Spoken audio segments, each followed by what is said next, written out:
Welcome to Bike Social. We're here in stunning Mugello, arguably one of the best tracks in the world. And to ride one of the best tracks in the world, we're going to need one of the best bikes in the world. This is Ducati's Superleggera, new for 2020.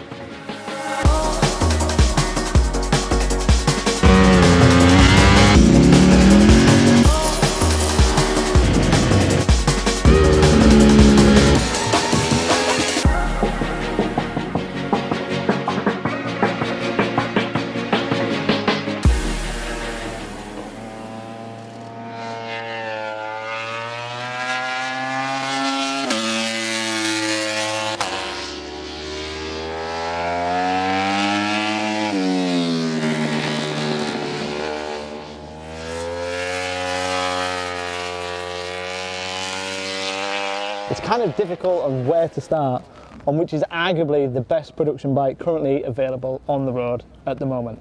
Although it looks like a race bike, this is actually a road bike and you can ride to the shops. Everything is Euro, passed and certified. This is not a one-off bespoke race bike.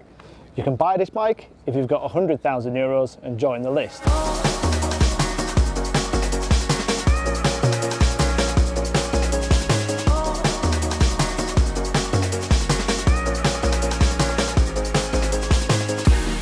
So, what's it been like? First of all, let's just go through some data. 159 kilograms. That's incredible. The weight saving is incredible what they've done. Bear in mind, the bike that it's based on is also incredibly light. What Ducati are trying to do is improve on the Mona Lisa and make it better looking or improve on an amazing piece of artwork, but they've done it. Let's go through some facts. The swinging arm, 0.9 kilograms lighter. The engine, 2.8 kilograms lighter on what was already a light bike. If we had to take weight off a Harley Davidson, that's pretty easy, but to remove weight off something that's so slender and so light, it's an incredible amount of weight reduction. Horsepower, we're looking at 224 horsepower standard with a full race exhaust, 234 horsepower. I'll be honest with you, I was slightly worried about today. This is an incredibly fast bike and an incredibly fast track. And obviously we've got the value to take into consideration. I don't want to crash this in front of everybody. But they've made the power usable. It's incredible. I've ridden World Superbikes previously with kind of 240 horsepower, 230 horsepower that are really, really difficult to ride. You've got to be right on the edge. But this isn't. As soon as you leave pit lane, the quick shifter is smooth, the throttle is smooth, you flow into the first few corners, feels light, the brakes feel strong, and then you get onto the straight. At the end here, we're hitting close to 300 kilometers an hour, and it feels stable. And why is that? It's mainly down to the chassis and the electronics, but also down to the wings. Those huge wings are based on the GP16 bike.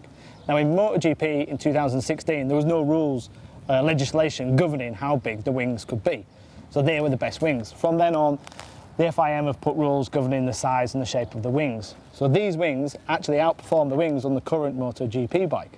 And while we're talking MotoGP, this is actually lighter than a World Superbike and a MotoGP bike. And it's got headlights and you can go on the road. It's incredible.